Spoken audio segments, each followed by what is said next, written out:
Айна Муцолькова на улице Исымбаева живет почти 30 лет. Педагог со стажем признается, что сейчас покрытие пришло в негодность. Проехать и пройти здесь практически невозможно. На качество улицы повлияла тяжелая техника, которая 2 года назад при строительстве местной школы привозила на объект стройматериалы.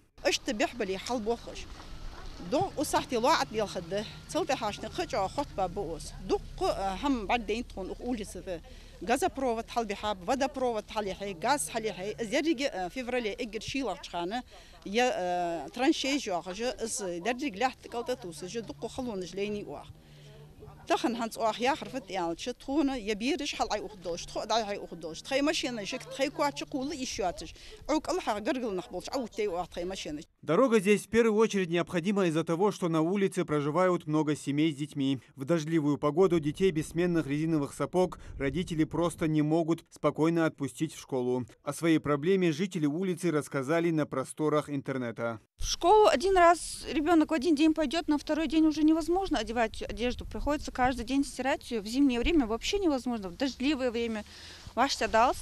Каждый день менять ребенку одежду. Грейдер уже нормально не хватает.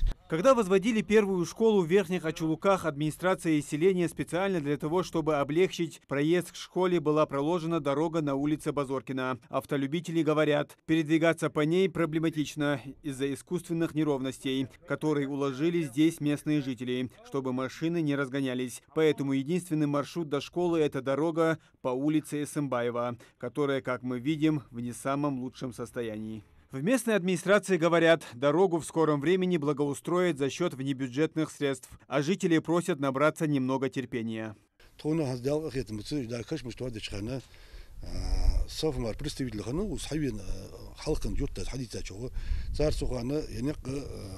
Начиная от Бекова, центральной дороги, по Базиева и примыкающую часть Исымбаева, Халуаш до школы, Туаба Бен, تكاش مش تيغول ده هاي السنترال كاش مش دتخش потом одного هذا كاش مش دتخ ده ورا تيجي أول تستبنا يا إذا أسود بالبيان تيجي لو أخذت مت بوليس случаем مثلا بركل اللور دارنوك بوخ باب قلت ميكيال بتشاز بارتوور. В местной администрации заверили, постараются решить вопрос благоустройством дорог и на других ближайших улицах. Необходимо время, пока нет достаточного финансирования. Муслим Ганиев, Абдулмажид Халухоев, Султан Булгучев. Новости 24.